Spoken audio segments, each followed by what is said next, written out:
오늘 성경 말씀은 사도행전 4장 1절에서 12절입니다. 오늘 말씀은 사도행전 4장 1절에서 12절입니다.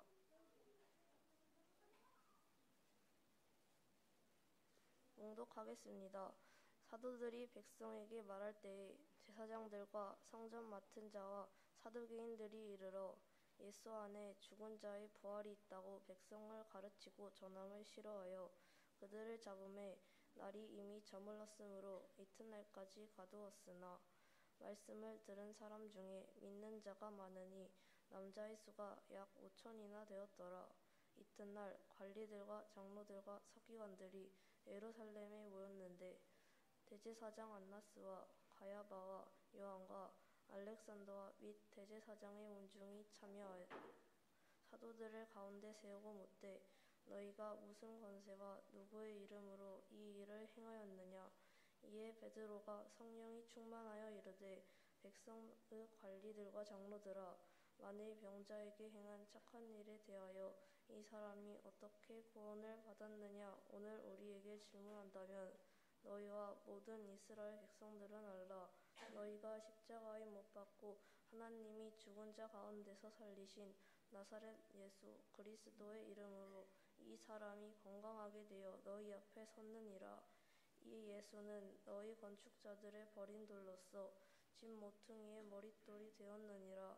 다른 이로서는 구원을 받을 수 없나니 천하 사람 중에 구원을 받을 만한 다른 이름을 우리에게 주신 일이 없음이라 하였더라. 아멘.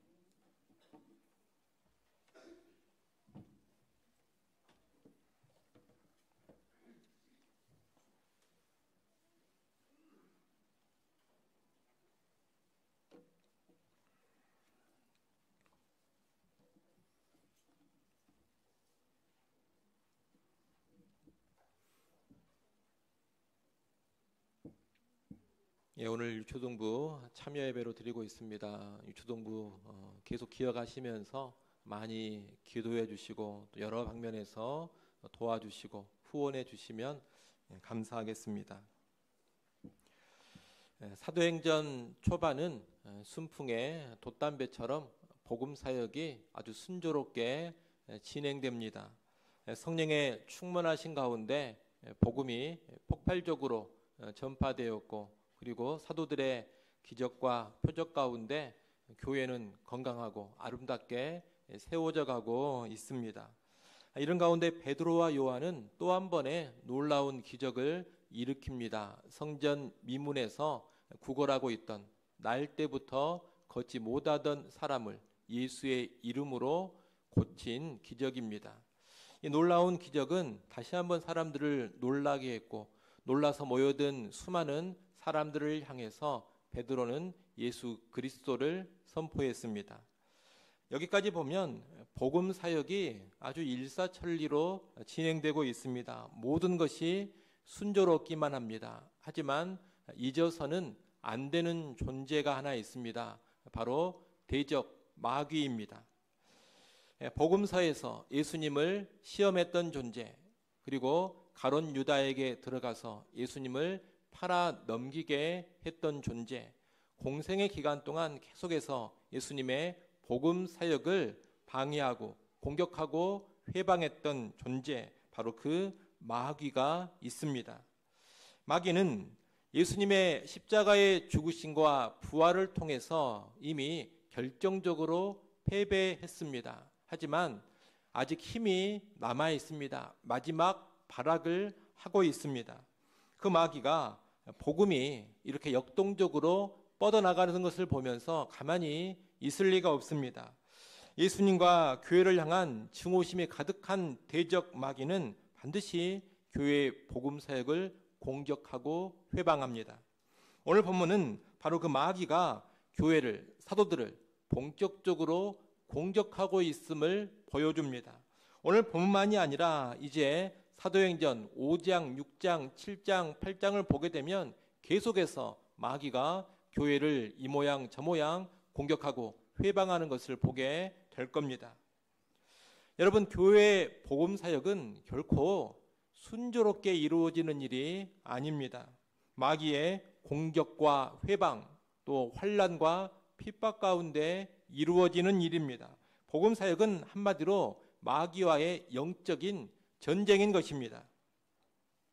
이 영적 싸움은 사도행전 안에서만 오랜 옛날에만 있는 게 아닙니다. 이 영적인 싸움은 지금도 계속되고 있습니다. 지금도 대적 마귀는 복음을 전하는 교회를 절대로 가만히 내버려 두지 않습니다. 복음 전하는 교회를 반드시 주목하고 그 교회를 회방하고 공격합니다. 어떻게든 복음 사역을 못하게 막습니다. 복음을 전하는 교회를 핍박하기도 합니다. 복음을 전하는 교회 내부에 분란을 일으키기도 합니다. 또 복음을 변질시키는 시도를 하기도 합니다. 환난 핍박을 통하여서 교회의 분열을 통하여서 교회를 무기력하게 만들어버리고 복음을 변절시켜서 구원하는 능력을 제거해 버리려고 하는 겁니다. 우리는 복음 사역을 감당할 때 이러한 마귀의 공격과 회방을 늘 염두에 두어야 합니다. 그리고 이러한 공격과 회방의 근원인 대적 마귀를 절대로 놓쳐서는 안 됩니다. 물론 우리가 이 마귀에게 집착할 필요는 없습니다. 이 마귀는 타락한 피조물에 지나지 않습니다. 창조주 하나님의 비할 바가 아닙니다. 또 이 마귀는 좀 전에 말씀드린 것처럼 예수 그리스도의 십자가의 죽으심과 부활을 통하여 결정적으로 패배해버린 존재입니다. 그렇기 때문에 이런 마귀에게 집착할 필요는 없고 또 이 마귀에게 과도한 관심을 가질 필요도 없는 겁니다. 여러분, 교회는 입만 열면 마귀 이야기를 하고 귀신 이야기를 하는 곳이 아닙니다. 어떤 교회를 갔는데 계속 마귀 이야기만 하고 계속해서 귀신 이야기만 하고 있으면 그 교회는 결코 바른 교회 아닙니다. 건강한 교회가 아닙니다. 교회는 마귀를 이야기하고 귀신을 이야기하는 그런 곳이 아닙니다. 교회는 삼위 하나님께 집중하고 삼위 하나님, 성부 하나님, 성자 예수님, 성령 하나님을 이야기하고 선포하고 그분께 예배하고 그분을 높이는 곳입니다. 또 교회는 어디에 집중하느냐? 복음에 집중하고 사람들에게 집중을 하는 곳입니다. 결코 마귀에게 주된 관심을 두는 그런 공동체가 아니라는 겁니다. 다만 그럼에도 불구하고 마귀라는 존재를 결코 무시하거나 망각해 버리지는 말라는 겁니다. 여러분, 우리가 복음을 전하고자 하면 반드시 이런저런 방해와 걸림돌들이 나타나게 될 겁니다. 우리 교회도 올해 전도에 조금 더 힘을 쓰고 있습니다. 전도 대상자를 정해놓고 기도하며 복음을 전하려고 하고 있습니다. 또 몇몇 전도회에서는 사람들을 초청해서 복음을 전하고자 하는 그런 모임을 준비하고 있기도 합니다. 이러할 때 우리는 영적으로 더욱더 깨어 있어야 되고 영적으로 더욱더 무장이 되어 있어야 합니다. 말씀에 더 많이 침잠해야 되고 더 많이 기도에 드려져야 합니다. 영적으로 충만해야 한다는 겁니다. 그러지 않으면 전도를 진행하고 복음을 전하고자 하는 계획 가운데 여러 가지 문제들이 일어납니다. 무슨 전도 집회를 준비한다면서 서로 회의하는 가운데 마음 상하는 일이 많이 벌어질 수도 있고 오히려 갈등과 분열이 우리 사이에 일어날 수도 있는 겁니다. 왜 그럽니까? 마귀가 틈을 타고 공격을 하는 겁니다. 또 전도하려고 할 때, 복음을 전하고자 할 때 이런저런 장애물들이 나타날 겁니다. 모임을 했는데 오겠다는 사람들이 갑자기 안 오는 일들이 많이 일어날 겁니다. 준비하고 진행하는데 이런저런 문제들도 생길 겁니다. 그래서 영적으로 깨어 있어야 하는 것이고 말씀과 기도로 더 충만하게 준비되어 있어야 한다는 겁니다. 여러분, 복음 사역을 결코 단순한 교회 활동이나 교회 프로그램으로만 생각을 하면 안 됩니다. 이것은 커다란 착각입니다. 복음 사역은 그저 사람들끼리 이루어지는 설득의 작업이 아닙니다. 복음 사역은 대적 마귀와 싸우면서 펼쳐가는 영적인 싸움, 영적인 전쟁인 것입니다. 영혼을 구원하기 위해서 음부의 권세와 싸우고 마귀의 견고한 진을 깨트려야 하는 일이 복음 사역입니다. 눈에 보이지 않는 강력한 적, 눈에 보이지 않는 아주 간교한 적과 싸우면서 하나님 나라를 확장하는 일, 그것이 바로 복음 사역입니다. 그런 여러분, 영적 시야를 가지고 더욱더 근신하고 깨어있기를 바랍니다. 보이지 않는 적을 철저히 인식하면서 복음 사역을 감당할 수 있기를 소원합니다. 오늘 본문에서 대적마귀는 성전을 관장하는 제사장과 사두개인들을 동원해서 복음 사역을 막으려고 합니다. 이 베드로와 요한이 성전에서 치유 기적을 일으켰습니다. 그리고 성전에서 모여든 수많은 사람들에게 예수 그리스도를 선포했습니다. 이렇게 사도들의 복음 사역이 성전을 배경으로 해서 이루어지고 있기 때문에 지금 마귀가 성전의 권력자들을 동원하고 있는 겁니다. 4장 1절에 보면 사도들이 백성에게 말할 때 제사장들과 성전 맡은 자와 사두개인들이 왔다고 합니다. 성전과 연관된 종교 지도자들, 종교 권력자들이 사도들에게 온 겁니다. 제사장들이 어떤 사람들인지는 여러분이 잘 아실 테고, 거기 나오는 성전 맡은 자는 제사장 중에 하나인데, 제사장들의 서열로 본다면 대제사장에 이어서 2인자인 사람입니다. 성전 치안 책임자가 성전 맡은 자입니다. 그리고 사두개인들이란 제사장 가문을 중심으로 형성되어 있는 유대교 한 분파의 사람들을 가리키는 겁니다.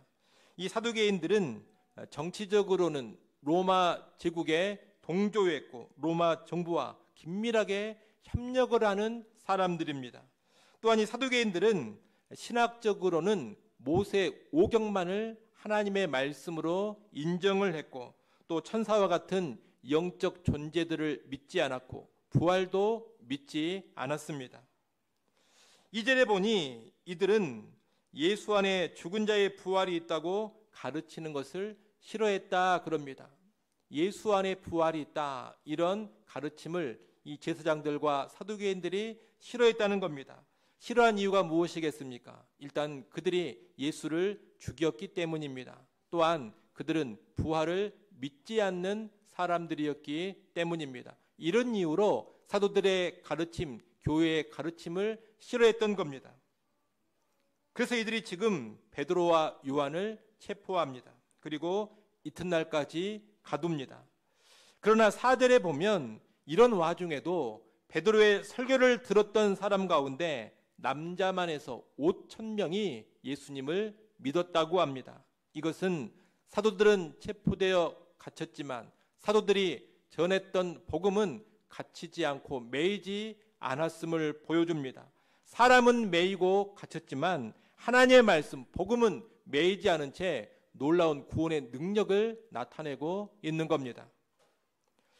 사도들이 체포된 이튿날 종교 지도자들은 사도들을 불러다가 신문을 합니다. 오늘 본문 5절 6절에 보면 유대교의 최고 의결기구를 할 수 있는 산헤드린 공회로 모였다라는 것을 알 수 있습니다. 산헤드린 공회로 이제 이 사도들을 불러다가 재판하기 위해서 모인 겁니다. 거기에는 안나스와 가야바도 있었습니다. 이 안나스와 가야바, 익숙한 이름입니다.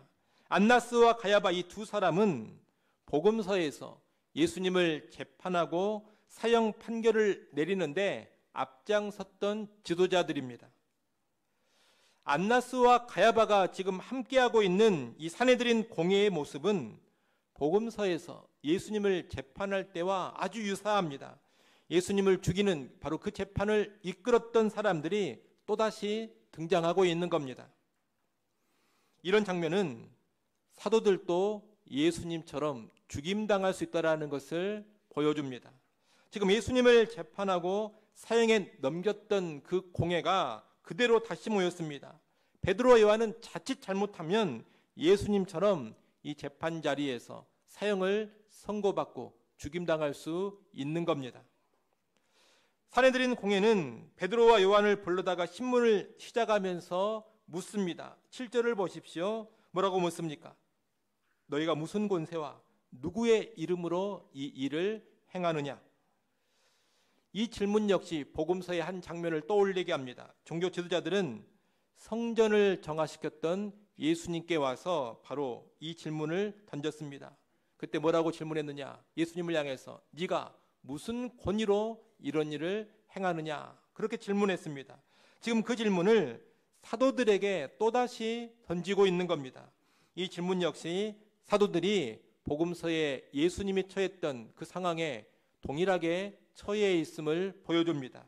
이 재판 자리에서 사도들은 정말 예수님처럼 죽임당할 수 있는 겁니다. 여러분, 지금 이 재판 자리가 가벼운 재판 자리가 아닙니다. 그냥 유대교의 지도자들이 한번 조사나 해보자, 한번 알아나 보자 이렇게 모이는 자리가 아니라는 겁니다. 이 재판 자리는 상당히 위험한 자리입니다. 예수님을 죽였던 것처럼 사도들도 얼마든지 바로 죽여버릴 수 있는 그런 재판 자리가 펼쳐져 있는 겁니다.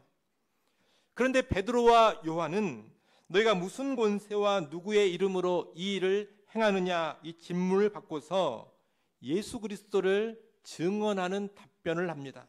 오늘 본문 8절부터 12절에 보면 그 답변이 쭉 나옵니다. 우리가 뒤에 보겠습니다만 이 답변을 보게 되면 사도들이 얼마나 담대한지 모릅니다. 여러분, 얼마 전에 예수님께서 이 재판 자리에서 죄인으로 규정되어 사형을 선고받고 정말로 죽임당했습니다. 그런데 동일한 재판 자리에서 사도들이 그 죽임당했던 예수님을 선포하고 있는 겁니다. 불과 얼마 전에 예수를 죽였던 그 권력자들 앞에서 예수를 증거하고 있습니다. 여러분, 이것이 결코 쉬운 일이 아닙니다. 좀 전에 말씀드린 것처럼 이 재판 자리가 가벼운 자리가 아니라 그랬습니다. 상당히 무겁고 위협적인 자리입니다. 이런 자리에서 예수를 증거하는 것은 목숨을 걸어야 할 수 있는 일입니다. 지금 베드로와 요한은 죽으면 죽으리라 이런 태도를 가지고 예수님을 증거하고 있는 겁니다.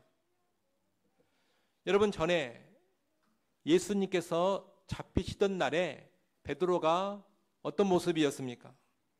그때 베드로는 무서워서 도망쳤습니다. 나는 예수님을 모른다고 3번이나 부인했습니다. 그런 권력자들이 너무나 무서웠습니다. 잡혀 죽는 것도 너무 두려웠습니다. 그러나 지금 보니 그때와 전혀 다릅니다. 너무나도 강하고 담대합니다. 여러분, 이 차이가 어디에서 오는 겁니까? 바로 성령의 충만함에서 오는 겁니다. 8절 말씀을 한번 보십시오. 8절에 보면 베드로가 성령이 충만하여 이르되 이렇게 되어 있습니다. 베드로가 지금 하는 말들은 성령이 충만한 가운데 하고 있는 말이라는 겁니다. 지금 베드로는 성령이 충만합니다. 성령이 충만하니 이전과는 완전히 달라진 모습으로 서 있는 겁니다. 여러분, 복음서의 베드로와 이 사도행전의 베드로가 180도 달라져 있습니다. 더 이상 두려워 떨며 도망치고 예수님을 부인하는 그 베드로가 아닙니다. 두려움 없이 담대하게 예수님을 인정하고 예수님을 선포합니다. 체포되어 신문당하는 자리에서 오히려 자기를 신문하는 권력자들을 꾸짖고 책망합니다. 예수를 죽였던 자들을 향하여서 오히려 예수를 믿으라고 촉구하고 있습니다. 성령이 충만하니 이렇게 바뀐 겁니다. 오늘날 우리도 성령이 충만하면 이렇게 바뀝니다. 성령으로 충만하면 똑같은 환경인데 전혀 다르게 반응을 하게 되는 겁니다. 성령이 없으면 두려워하고 떨고 염려하고 근심합니다. 하지만 성령으로 충만하면 똑같은 환경, 똑같은 상황인데도 담대하고 두려워하지 않고 평안을 누립니다. 성령이 없으면 예수고 뭐고 다 내팽개쳐버리고 도망치고 부인합니다. 그러나 성령이 충만하면 똑같은 상황이지만 예수를 붙잡고 예수를 담대히 증거합니다.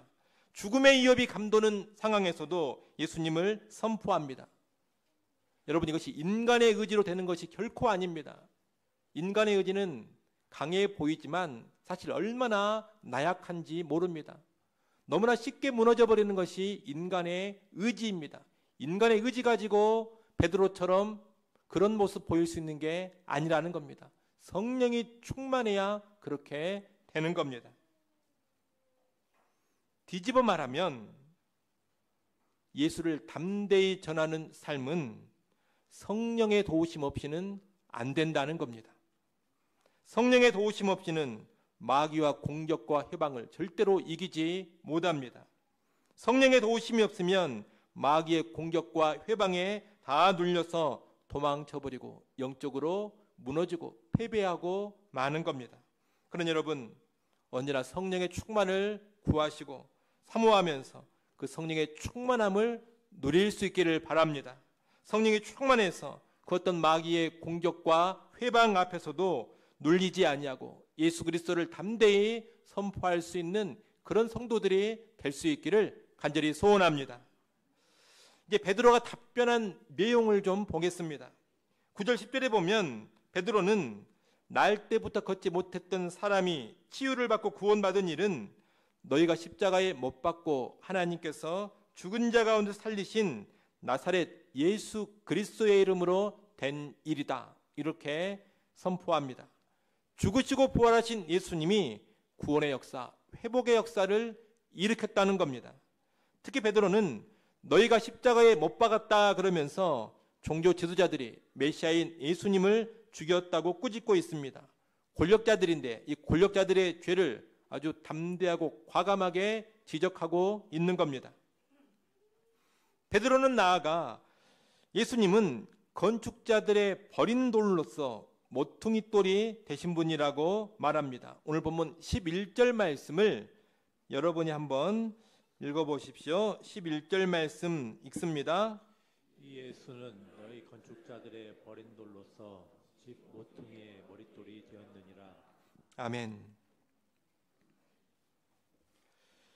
건축자의 버린 돌이 집 모퉁이의 머리돌이 된다. 이것은 시편 118편 22절에 나오는 메시아 예언입니다. 그 예언에 따르면 메시아는 사람들에게 무시당하고 버림받지만 존귀한 위치에 서게 된다고 합니다. 베드로는 바로 이 예언이 예수님을 통해 성취되었다고 말하는 겁니다. 예수님은 종교 지도자들인 너희에게 버림받고 죽임당했지만 부활하셔서 영광의 주가 되셨다는 겁니다. 이 12절 말씀은 메시아이신 예수님을 거부한 종교 지도자들의 죄를 책망하면서 동시에 구약에 예언된 바로 그 메시아가 예수님이라는 것을 선언하는 말씀입니다. 죽으시고 부활하신 예수님은 구약에 예언된 바로 그 메시아, 바로 그 구원자라는 겁니다. 그러면서 결론적으로 아주 강력한 선포를 합니다. 12절입니다.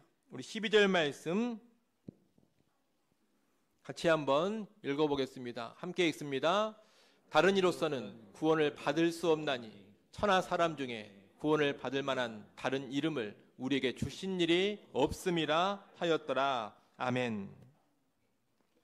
여러분, 이 12절 말씀은 예수만이 유일한 구원의 길이라는 것을 선포하면서 종교 지도자들도 메시아신 예수님을 반드시 믿어야 한다는 말씀입니다. 그런데 이 12절 말씀은 사실 사람들의 귀에 거슬리는 내용입니다. 예수 외에 다른 구원자는 없다. 오직 예수를 믿어야지만 구원받는다. 여러분, 이 말이 편안하게 다가오십니까? 이 말이 편안하게 다가온다면 하나님의 은혜가 크게 임한 겁니다. 사실 이 말은 사람들이, 특히 현대인들이 아주 싫어하는 말입니다. 이 말을 들으면 사람들은 독선적이다, 배타적이다 그러면서 부정적인 반응을 보입니다. 10의 8구는 다 그런 반응을 보입니다. 오늘날 많은 사람들은 천국으로 가는 길은 무수히 많고 구원받는 길은 다양하다, 그런 생각들을 하고 있습니다. 왜 꼭 예수를 믿어야만 하느냐? 예수도 물론 좋지만 다른 종교, 다른 길도 다 괜찮은 것 아니냐? 다른 길도 구원의 길이 얼마든지 된다, 이렇게 생각한다는 겁니다. 그러면서 무엇을 중요하게 보느냐? 얼마나 진실하게 믿고 있느냐, 그리고 또 얼마나 착하게 살았느냐, 이것을 중요하게 봅니다. 어떤 종교를 믿든지 간에 무엇을 믿든지 간에 진실되게만 믿으면 된다 그럽니다. 어떤 종교를 믿든지 간에 무엇을 믿든지 간에 착하게만 살면 된다 그럽니다. 그러니 예수님만이 유일한 구원의 길이다, 예수님을 믿어야지만 구원받는다, 이런 말을 불편하게 여기는 겁니다. 그러나 여러분, 이 12절 말씀, 다른 이로서는 구원을 받을 수 없나니 천하 사람 중에 구원을 받을 만한 다른 이름을 우리에게 주신 일이 없습니다. 이 말씀은 누구의 말씀이냐? 하나님의 말씀입니다. 이 12절 말씀은 분명한 하나님의 말씀입니다.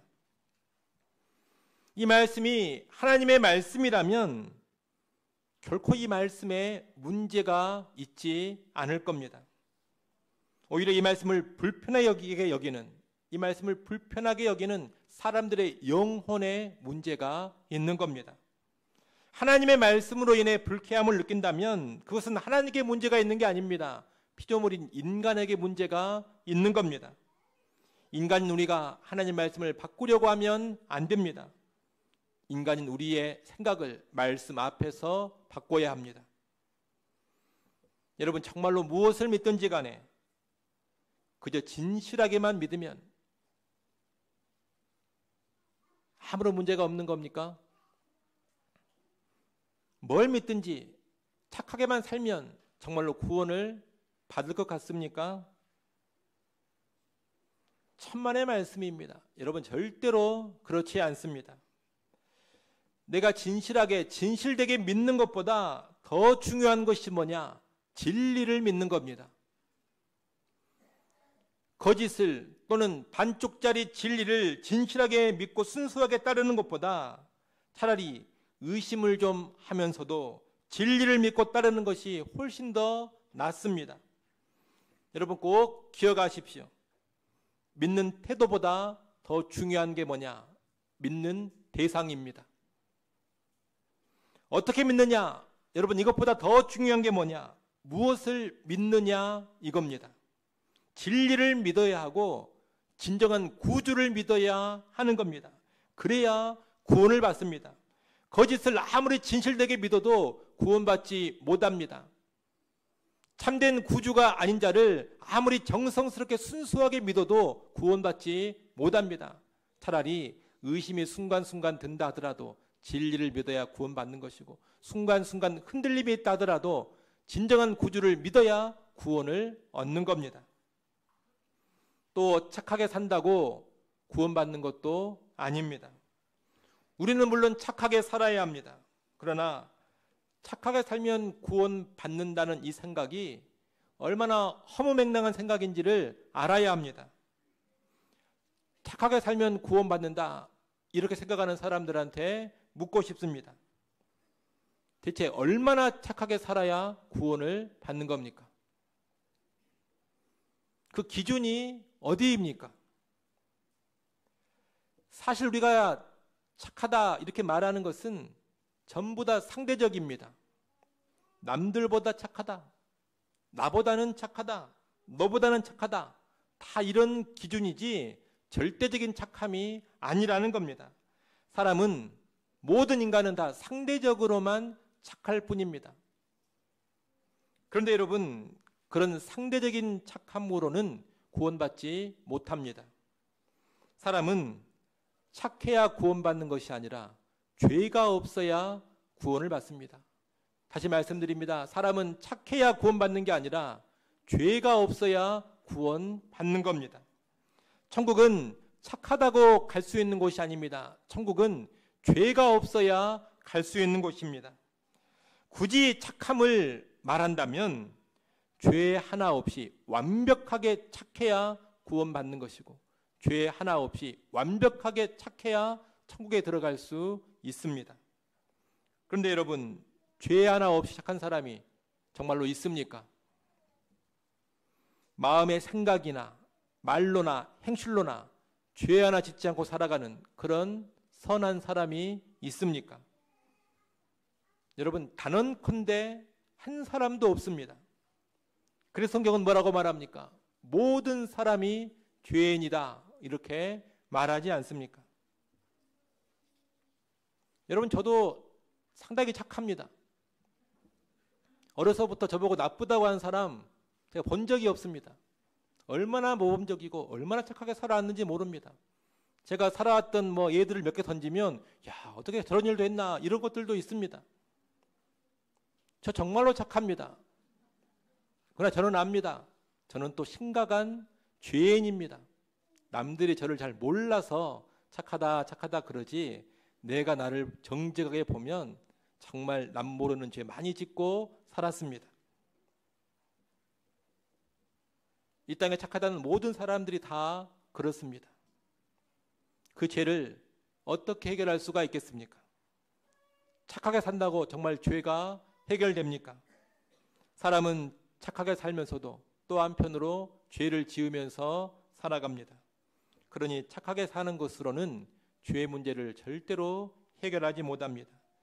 죄를 덜 지을지는 모르지만 죄 문제를 근본적으로 해결하지는 못한다는 겁니다. 여러분, 죄 문제는 내 죄를 대신하여 십자가에 못 박혀 죽으시고 죄와 사망의 권세를 깨뜨리시고 부활하신 예수 그리스도 외에는 해결할 수 없습니다. 십자가에서 내 죄를 대속해 주신 예수 그리스도 의지하지 않고서는 죄를 해결할 길이 결코 없습니다. 그래서 구원을 주는 이름은 오직 예수뿐입니다. 천하인간의 구원을 얻을 만한 다른 이름을 하나님이 이 땅에 주신 적이 없습니다. 오직 예수뿐입니다. 물론 우리는 다른 종교를 향하여서 관용의 태도는 가져야 합니다. 다른 종교를 믿을 자유, 다른 종교의 가르침을 선포할 자유를 우리가 부정하거나 막으려고 하면 안 됩니다.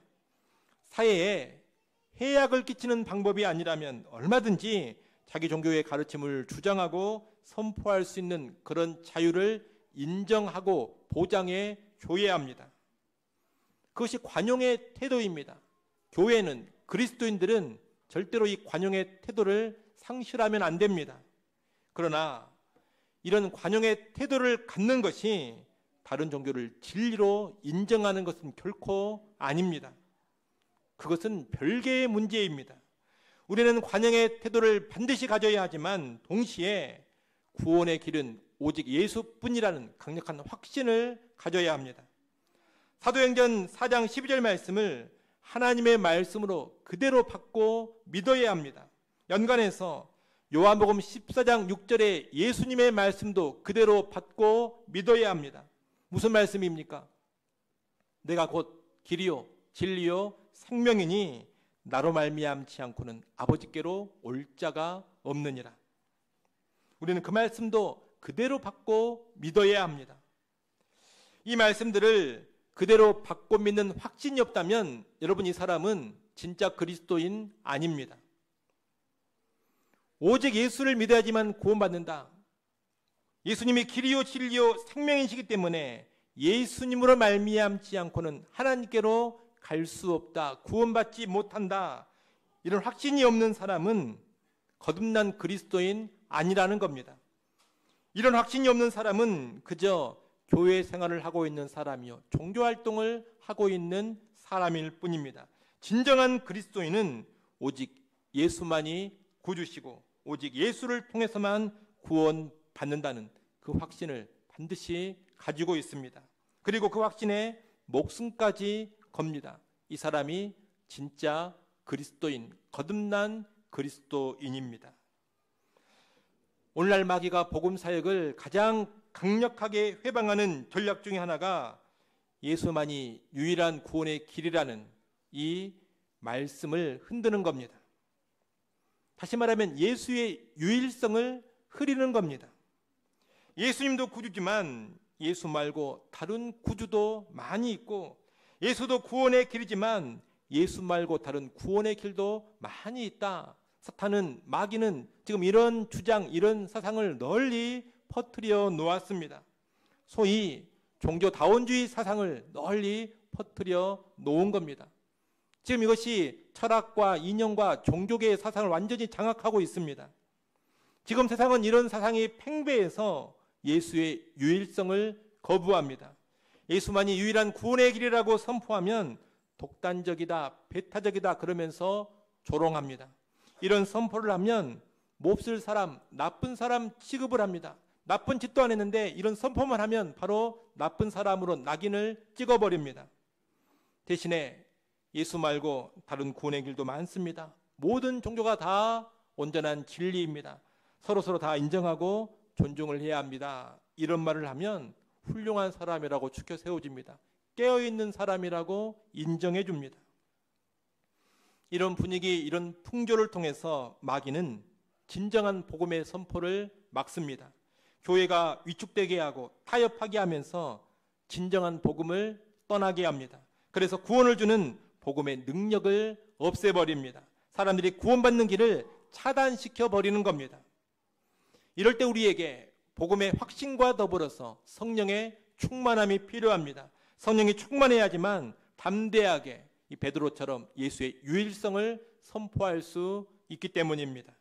성령이 충만할 때 어떤 환난과 핍박, 조롱과 멸시가 있다 하더라도 성경이 가르치는 그대로 복음을 선포합니다. 성령이 충만할 때 사람을 기쁘게 하지 않고 하나님을 기쁘시게 하는 순전한 복음을 있는 그대로 전합니다. 그리고 그런 선포가 있을 때 복음을 통한 구원의 능력이 나타나는 겁니다. 여러분, 담대하기를 바랍니다. 마귀가 가하는 환난과 핍박 가운데 담대해야 합니다. 예수의 유일성을 조롱하고 비방하고 공격하는 이 시대의 풍조 속에서도 담대해야 합니다. 유일한 구주는 예수 그리스도 한 분뿐입니다. 다른 이로서는 구원받지 못합니다. 천하 사람 중에 구원을 받을 만한 다른 이름을 하나님이 우리에게 주신 적이 없습니다. 그런 여러분, 성령으로 충만하셔서 그 어떤 마귀의 공격과 회방 속에서도 예수 그리스도를, 순전한 복음을 담대하게 증거하고 선포하는 우리 모두가 될 수 있기를 간절히 축원합니다. 기도하겠습니다. 하나님 아버지, 교회의 복음 사역을 공격하고 회방하는 대적 마귀가 있음을 잊지 않게 하여 주옵소서. 마귀가 환난과 핍박으로, 거짓 가르침으로, 종교다원주의라는 시대의 풍조로 복음 사역을 회방함을 알게 하시고 영적으로 깨어있게 하여 주시옵소서. 성령으로 충만하게 하시고 오직 예수만이 구주라는 확신 가운데 담대하게 복음을 전하게 하여 주옵소서. 모든 힘들고 어려운 상황을 뛰어넘어서 담대한 복음의 증인, 담대한 예수의 증인 되게 하여 주옵소서. 예수님의 이름으로 기도드리옵나이다. 아멘.